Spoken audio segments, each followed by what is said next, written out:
everybody. I'm actually here in my living room where I'm doing my first comic haul video for my vlogs for every Friday afternoon, night, whenever I feel like posting it. I'm not looking the greatest. I've been super lazy over the holidays, shaving and keeping this all on track, but I've been paying a lot of attention to my comic books, so let's go see what I picked up. All right, so first up, we got some back issue Amazing Spider-Mans. Got issue number 165, picked up 166, and now 172.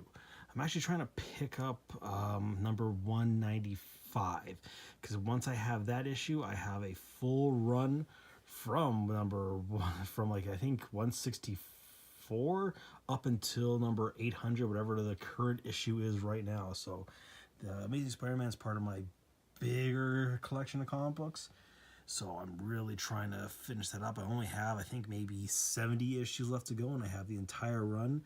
But of course I have a mortgage, and I'm a starving artist, so I mean, for me to be able to pick up some of those really early issues are going to be near impossible for right now. But I was able to pick up a couple of these guys, and I'm pretty happy with what I got. Next up, I got some old school Fantastic Four, some of the very first run with Stan Lee and Jack Kirby. Got number 37 and number 68. As you can see at the top there and around the spine, they're not in the greatest condition, but I'm not looking for pristine, beautiful copies. I'm just looking for the actual books, just so I could put in into my long box and say I have a full run. I almost have a full run of Fantastic Four as well. So these ones were just like, yeah, just really random finds I found at this trading card store that just had a couple of comic books laying around. But not too bad looking copies, so I'm pretty happy. I haven't seen a lot of those stickers. Well, not so much stickers are actually printed on the actual book in a long time, just because they're part of the older run of the issues. So it's kind of nice to see something different once in a while. Now we're going to jump into today, to newer kind of stuff, and this whole big run of the relaunch Uncanny XMen #1, featuring J. Scott Campbell covers exclusive to his online store. Some of the best looking versions of the X-Men. If you don't already know by now, I'm just a giant X-Men fan, so for me to not try and nab these covers would be dumb of me. Yeah, I love these things. Another one of the big collections is Uncanny X-Men. I have even less to finish up, as you'll see a little bit later in one of the other videos. But there's actually 6 covers to this one, and I couldn't get the one that features Psylocke and Archangel. It was weird because they grouped them into the sale, so you had to buy either 3 of these, or you could buy 2 and 2 and 2 and 2, whatever. So I was able to get 3, and then I was able to get the last 2 together, but I couldn't get the middle one. I believe that it was probably A, B, C, D. Like I think it was D. D was the cover, so I wasn't able to get that one just because it was in a group where it's sold out. So I was only able to get the 5. I'm not too pissed off about it, but as long as I got Wolverine, I got one with Nightcrawler, and I got one with Rogue, which are my big time X-Men favorites. So I'm happy. I'm gonna never open these. They're probably gonna go in a little bit of a frame. They're gonna go up in my office next to my X-Men statues. Now we're on to my subscription copies of comic books. These are the ones I get every month. In this case, usually every couple of weeks. Batman is, I think, a twice a month book. These 3 covers are done by Francisco Mattina. He's become, I think, probably one of the bigger DC comic cover artists in the past couple months. He's been doing a whole bunch for them, and they keep getting sold out, and they're just these beautiful pieces. Like, they're so cool looking, so I had to pop them into my collection. I also got the Batman Annual #3 by Tom Taylor and Otto Schmidt. He's a fantastic writer. He's a really cool artist, so I'm really glad I picked this one up. I'm usually really behind on my comic books. So that's why I have all 4 of these in one shot. I'm really notorious for not going in every week. I usually go once a month to the comic book shop to pick up some stuff. So this is what I got for my Batman. And now we jump into the Justice League, is another one of my subscription titles. I think that we got another Matino one there, looking a lot like, what's his name? I'm so bad with names. Jason Momoa on that cover. I think this is part of the Drowned Ocean series. Another one by Jay Lee, who's really creepy. Like, he looks like a Wolfman looking Aquaman there, but it's still a pretty kick-ass looking cover. And they got another one. I can never pronounce his name. I'm not gonna try. It's like Stefan Sevcik. Yeah, I'm not gonna try, but has a whole cast there. He does some really cool. Like, his line work is really clean, and he has a really painterly style, so it looks just fantastic. And yeah, Scott Snyder's been killing it, I guess, on Justice League. Like, I haven't read his run. I just read the miniseries that began his run. It was really cool what he was doing with it, so I'm really excited to start on these ones pretty quick. Now we're on to the Man of Steel section of my subscriptions with Action Comics. It just went through 1,000 issues. It was celebrating Superman's 80th birthday. I got these two covers by Francis Manapul, good old Canadian boy. I got this other, the flashier cover with Steve Rude. I believe it's Steve Rude, I think I'm pretty sure. And I got the normal cover for 1005 by Ryan Sook. This is all by Bendis. I guess Sook is on that issue. You got Yannick Paquette, who is another good old Canadian boy. Actually, one of the few professionals I actually able to have kind of a relationship with, just being able to talk to him and get some advice and being able to chat it up and get familiar with at cons. So that's going to be a really cool issue to check out. Again, I'm almost caught up on Action Comics and near 990s right now, so I can actually get close to this run and see what all the hubbub is about.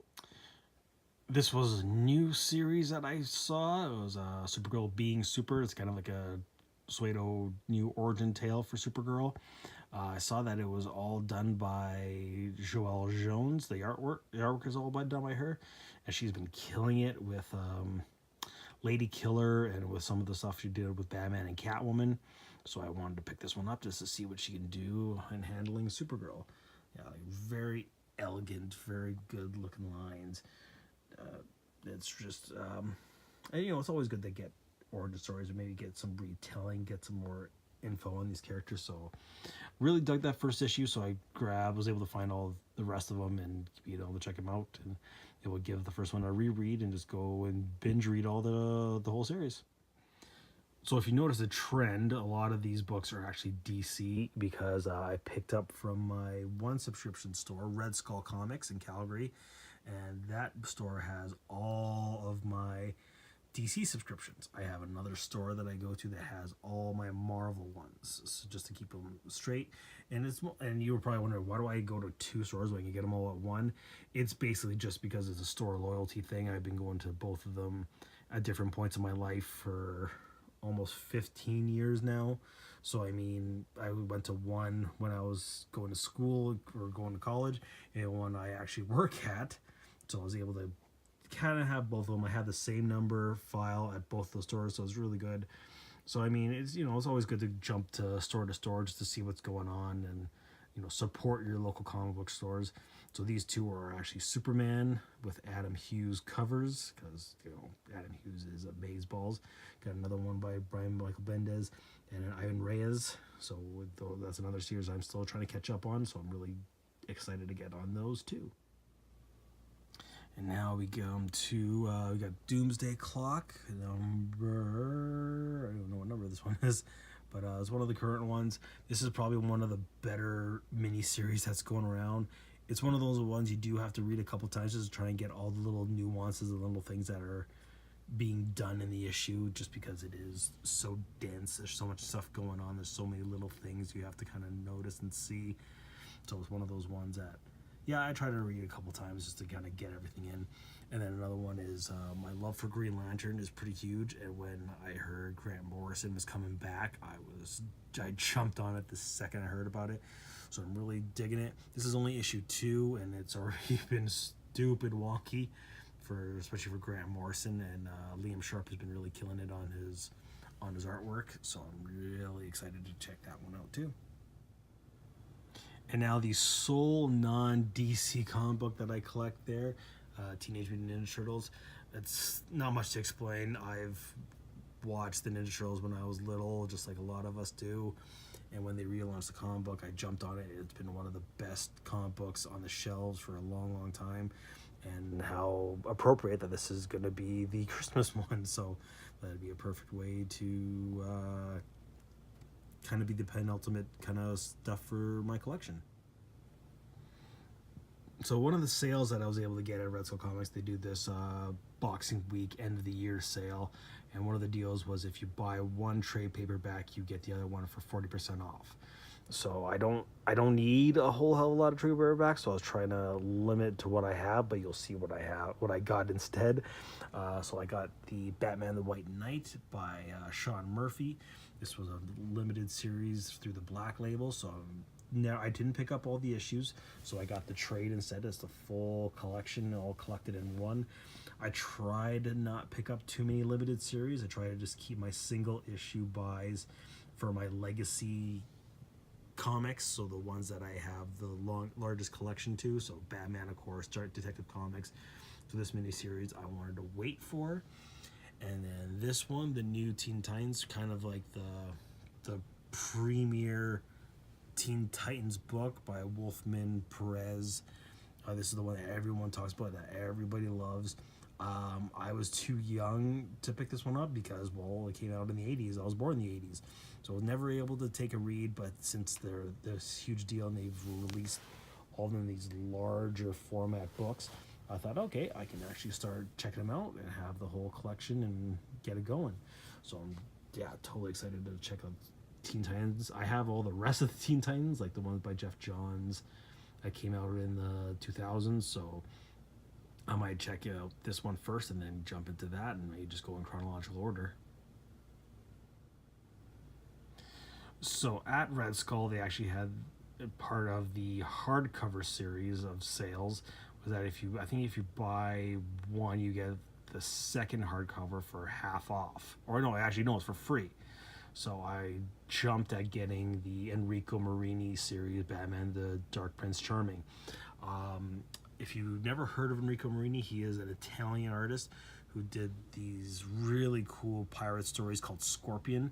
If you can find them, take a look, because it's just beautiful. Even if you go on Instagram, or just on his Instagram and just see him live drawing, it's so cool. It's just really traditional, just takes pencils, takes inks and ink wash, and just does these amazing pieces. So I'm really excited to check out what the Dark Prince Charming's got to offer.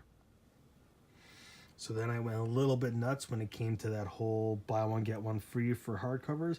I pretty much was able to find and pick up the rest of the Runaways, the one that started by Brian K. Vaughan and then went from Terry Moore to Catherine Emanen with different artists. So I was able to find the rest of them. I had a couple of them just spread throughout. We got that Joss Whedon one that finished volume 2. So I didn't know I was missing a whole bunch, so I was able to find the entire set, and they're all in these old premiere edition hardcovers that are super hard to find, but I was able to find them at Red Skull.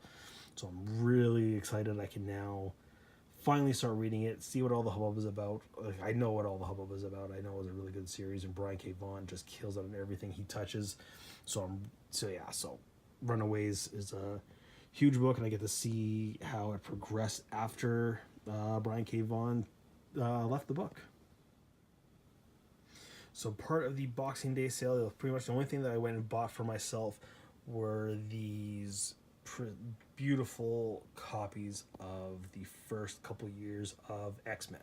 So like I said before, I'm a huge X-Men fan, and I'm trying to finish off the entire run. So you can see I got 20, 18, 16 right there, number 13, and I got number 10 right there, the first appearance of Kazar. This is the second appearance of the Juggernaut, which I have number 12, which is the first. So these are within the first 2 years of the X-Men. So these are like super early 60s.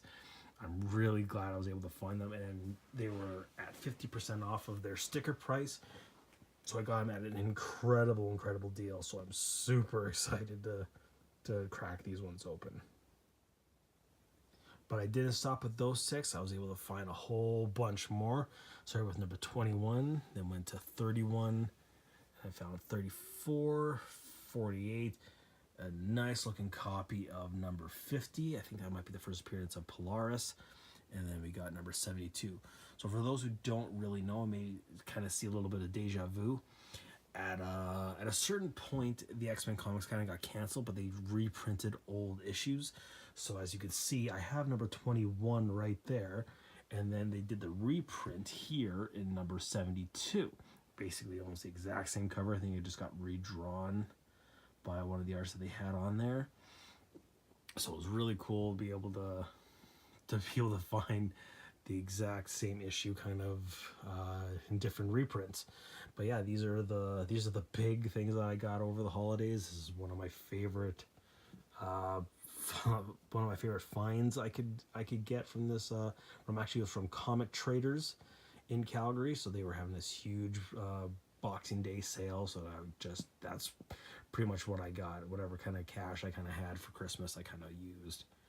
Put some away, but I bought some comic books because that's what I like, and no one's ever really going to get me comic books for Christmas because they don't know which ones I want, nor can they really justify some of the prices for some of these. But yeah, so that was my first big comic haul. I should probably be back sometime next month, and you'll see the comic haul from my other store. So it'll be mostly the Marvel books. So thank you for watching. Please hit like and share and subscribe to stay notified. And we'll have a new vlog video every Friday, and we'll have a new sketch or drawing video every Wednesday. Thanks, guys, and we'll talk to you soon.